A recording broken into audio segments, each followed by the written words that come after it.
Бүкіл әлем Марк Беллисонның шығуына тынысын тарылып күтуде. Ол есік алдына шығып не жазғанын айта бастағанда жұрт аузын ашып тыңдайды. Оның айтуынша қайтыс болғаннан кейін барлығында зәулім үй мен тегін балмұздақ беріледі. Бірақ егер адам жамандық жасаса, ол оған жете алмайды. Ал адамдар нені жақсы, нені жаман екенін анықтай бастайды.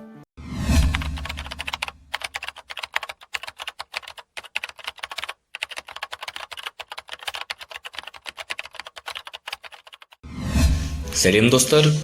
Бүгін мен өтіріктің шығуы деп аталатын бір сарынды емес американдық фильм туралы айтатын боламын. Ағылшын актері және режиссері Риверс Джарвис бар күш-жігерін салып, өзі ойнайтын типтік емес романтикалық американдық комедия жасады. Фильм адамдар әлі өтірік айтуды үйренбеген әлемде өтеді. Бұл жерде алдау, фантастика, жағымпаздық жоқ.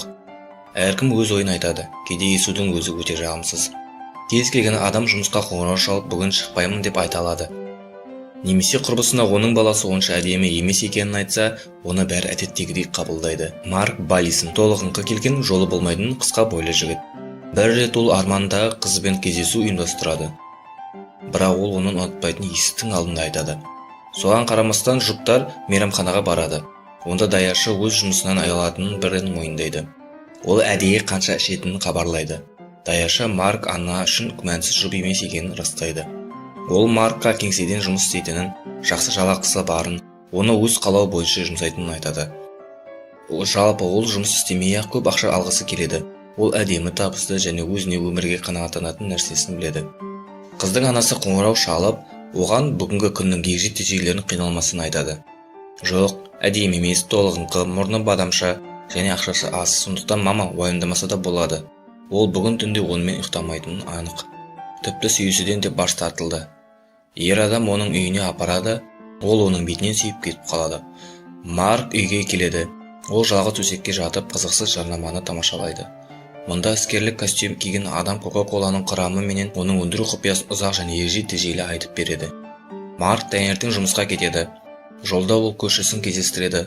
Ол сәтсіз күн мен алдағы жұмыстан босатылуы туралы шынайы айтады. Көршісі болса өз-өзіне қол жұмсау ниетін егжей-тегжейлі баяндайды. Бірақ рас, ол әлі өлу үшін сенімді әдісті таңдаған жоқ. Марк көшелерді аралап, өз проблемаларын мүлде жасырмайтын өтіп бара жатқан адамдарға қарайды. Міне, Марк сценарист болып жұмыс істейтін басылым. Оның кино әлемінде фильмдер нақты оқиғалар туралы лекция түрінде түсіріледі. Дәл осы жерден талантты жазушылар тарихи оқиғалардың ең қызықты драмалық немесе күлкілі сәттерін іздеп сценарийге түсіреді. Содан кейін ғана оларды студия директорлары оқиды. Марктың алдағы жұмыстан босатылуы туралы бәрі біледі. Айдаладағылар жеңілген адамға кім көп жаман сөз айтады деп жарысып жатқан сияқты. Бастық келеді, Марктың жұмыстан босатылғанын растайды. Өйткені 14-ші ғасыр және әсіресе жігіттің жазған қара обасы өте қызықсыз екенін айтады. Әттең оның қызметі енді қажет емес. Содан кейін Аннадан енді кездесулер болмайтыны туралы хабарлама алады. Өйткені Марк ол үшін жұп емес. Хатшы онымен жұмыс істеген әрбір минуттан жиіркенетінін ашық айтады. Ал ант берген әріптесі сценарист Брэд Кослер оны ешқашан ұнатпағанын мойындайды.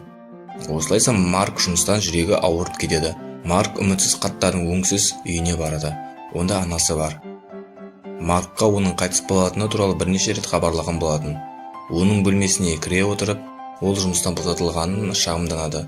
Ол әлі жалғыз және болашағы жоқ.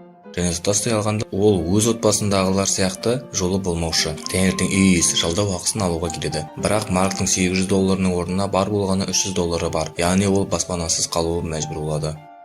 Ер адам соңғы ақшасын алу үшін банкке барады. Бірақ кассир компьютердің жұмыс істемейтінін айтып, клиенттің шотындағы соманы атауды сұрайды. Ол оған ақшалай бергісі келеді. Марк әйелге қарап миында бірдеңе топ етеді. Ол $800 сомасын айтады. Осы сәтте компьютерлер қосылады. Бірақ ханым бұл машина қателеседі деп санайды, өйткені адам өтірік айта алмайды және Маркке қажетті соманы береді.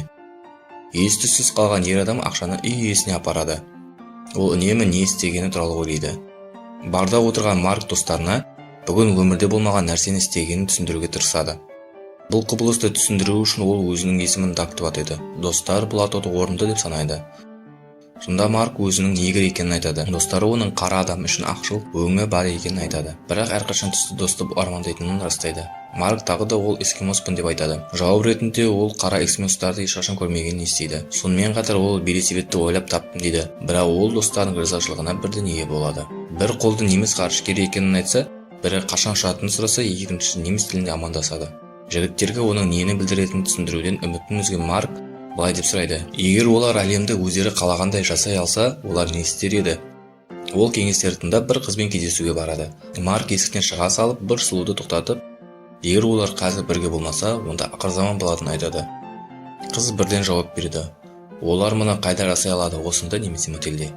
Олар бейтаныс адамдармен интимдік кездесулер үшін арзан қонақ үй белгісі бар мотельге барады. Бірақ Марк сұлудың сенімділігін пайдалана алмай, қайтадан алдауға мәжбүр болады. НАСА дүниенің соңы болмайтынын мәлімдеді. Ал қыз қуаныштан төсекке дайын болса да, Марк кетіп қалады. Ол барға оралады, содан кейін оған идея келеді. Оған ақша табу керек. Достар ойынханаға барады. Онда олар кіре берістегі үшін жігітті ескерту естиді. Олар ұтылуы мүмкін, ал кейбір карталар бұрмаланған. Достар рулетка үстеліне барады. Нөмірге бәс тіккен Марк дөңгелектің тоқтағанын күтеді. Және клубтың назарын аударып фишкаларын қажетті нөмірге қайта реттейді. Барлау оны жеңісімен құттықтайды. Сосын неге екені белгісіз бір қолды бандит ұтқанын бермейді. Ойынхана қызметкерлері қатесін түзеп, қолма-қол ақшаны қайтарып береді. Достар көп ақшамен далаға шығады. Таңертең Марк тағы да көршісі Фрэнкті кездестіреді. Ол енді өзін асуға ниет екенін айтады. Ал ер адам күтпеген жерден бұл қажет емес, өйткені оған бәрі жақсы болады деп атайды. Және сөзіне сенеді. Осыдан кейін Марк көшеде жүріп, адамдарға естігісі келетінін айтып сендіреді. Содан кейін ол Аннаға қоңырау шалып, оны басқа кездесуге баруға көндіреді, өйткені ол өзгеді және қазір оған лайық. Анна келіседі. Кешке Марк теледидар көреді. Оларда Брэд Кэслердің кино лекциясын оқиды. Және кенеттен оған ой келеді. Марк бірден үстелге отырып, бір нәрсені жаза бастайды. Таңертең Марк өз студиясының дәлізімен бастықтың кеңсесіне сенімді түрде барады. Ол адамға шөлдегі көне сандықта табылды деген қолжазбаны ұсынады. Және онда 14-ші ғасырдағы оқиғалар суреттеледі. Қызығушылық танытқан бастыққа Марк ұшатын тарихке, шетелдіктер және Вавилон туралы әңгіме оқи бастайды. Директор барлық қызметкерлерді шақырады. Ал енді адамдар аузын ашып нинза әскері мен Роптың динозаврларға қарсы шайқасы туралы және бөтен әлем патшасы Ванглор үйлендірген бөтен планеталық Амазонка мен Джебедайдың махаббаты туралы тыңдайды. Ал тойда қара обадан аман қалғандар дастархан жайып, би билеп көңіл көтереді. Дүркіреген шапалақпен қорытындыланады. Марк Лексе фильм компаниясы бұл туралы фильм түсіретінін айтады. Және ол өте танымал болады, ал Марк бай және танымал болады. Кешке анамен кездесу өтеді. Марк анасы туралы айтады. Ертең ол анасының соңғы күндерін бақытты өткізу үшін үй сатып алмақшы. Бірақ қыз қайтадан генетикалық код туралы айтады. Ол картоп мұрындары бар томпақ балаларды қаламайды. Кенет Марктың анасы ауруханада өлейін деп жатқаны туралы хабарлама келеді. Ер адам оған жүгіреді. Анасы қараңғылық пен жалғыздықтан қорқатынын айтады. Ал Марк оны тыныштандыру үшін қайтыс болғаннан кейін оның керемет жері және сүйікті адамдары болатынын айта бастайды. Онда ол қайтадан жас болып билеп көңіл көтереді. Ауру жоқ, тек махаббат пен бақыт және әркімнің зәулім үйі болады. Әйел бақытты қайтыс болады. Ал оның айналасындағылар Марктен қайтыс болғаннан кейін не болатыны туралы көбірек айтып беруді сұрайды. Жүрегі жараланған Марк Аннамен бірге үйіне барады. Олар түні бойы қол ұстасып отырады. Қыз оның қайғысына шын жүректен көңіл айтады. Таңертең Марк өзінің көгалында көп адамдарды көреді. Адамдар өлгеннен кейін не болатынын білгісі келеді. Не айтарын білмей үйге қамалып отырады. Анна келеді. Марк Аннасына өтірік құрастырып айтқанын өкінеді. Бірақ Анна оған таңдана қарайды. Ол Марктың мұны қалай білетінін түсінбейді, және бұл адамзатты мәңгілікке өзгертетінін айтады. Үстел басында отырып Марк бірінші киелі кітапты жазады. Онда көкте тұратын адамдар туралы айтады. Адамдардың барлық іс-әрекеттеріне, жаманына да жақсысына да жауапты. Бүкіл әлем Марк Беллисонның шығуына тынысын тарылып күтуде. Ол есік алдына шығып не жазғанын айта бастағанда жұрт аузын ашып тыңдайды. Оның айтуынша қайтыс болғаннан кейін барлығында зәулім үй мен тегін балмұздақ беріледі. Бірақ егер адам жамандық жасаса, ол оған жете алмайды. Ал адамдар нені жақсы, нені жаман екенін анықтай бастайды. Барлығының да сұрақтар жетерлік. Марк бірінші сағат бойы оларға жауап беруге мәжбүр болды. Марктың қара оба фильмі жарыққа шықты және өте танымал болды. Марк зәулім үй сатып алады. Саябақта серуендеп келе жатқан Марк Аннаға түсіндіруге тырысады. Ол оның назарын жақын маңдағы орындықта отырған ерлі-зайыптылардың сыртқы түріне емес, олардың қарым-қатынасына аударуын сұрайды. Және ол кенеттен оны жақсы көретінін мойындайды, өйткені ол өте ақылды және ерекше. Бірақ оған үйлене алмайды. Оның генетикалық материалы оған сәйкес келмейді. Ол картоп мұрында бар томпақ балаларды қаламайды. Анна әлсіз байлық генетикалық материалды өзгерте ала ма деп сұрайды. Ол азғыруды жеңе отырып, Марк шындықты айтады, шоқ дейді. Біраз уақыттан кейін Анна Маркке келіп, оның өзінің ұзақ уақыт бойы жазушылық бәсекесі Бред Кеслермен кездесуге баратынын айтады. Марк онымен кездеспеуді сұрайды. Ол неге екенін білмейді. Өйткені Бредтің генетикалық материалдары оған тамаша сәйкес келеді. Марк жаңа ережені шығарады. Некеде емес адамдар бір-бірімен ұйықтай алмайды. Бред некенің лайықты және мүмкін екенін айтады. Ол мейрамханада бақытты. Бред оны шектен шығудан ескертеді, өйткені ол көп ұзамай қартайып әжімді болады, сондықтан фигураға қатысты проблемалардың мүлде қажет емес екенін айтады. Ол Аннаға ұсыныс жасайды, және ұсынысының себебіне Маркты ашуландыру екенін айтады. Марк көшеде жүреді, және ол өзінің істеген істерінен қорқады. Адамдар өмірде ештеңені өзгерткісі келмейді. Өйткені өлгеннен кейін бәрі зәулім үйлер мен мәңгілік бақытты күтеді. Сондықтан неге алаңдайды? Анна Маркқа үйлену тойына шақыруды беру үшін келеді. Реке көңіл күйі түсіп кеткен, түрі нашар, шашы өсіп кеткен. Ол қыздан Бредке үйленбеуді сұрайды, бірақ ол қайтадан генетика туралы айтады. Өйткені ол көп ұзамай қартайып әжімді болады. Марк қарсы. Ол ешқашан қартаймайды және қорқынышты болмайды, және оған бақыт тілейді.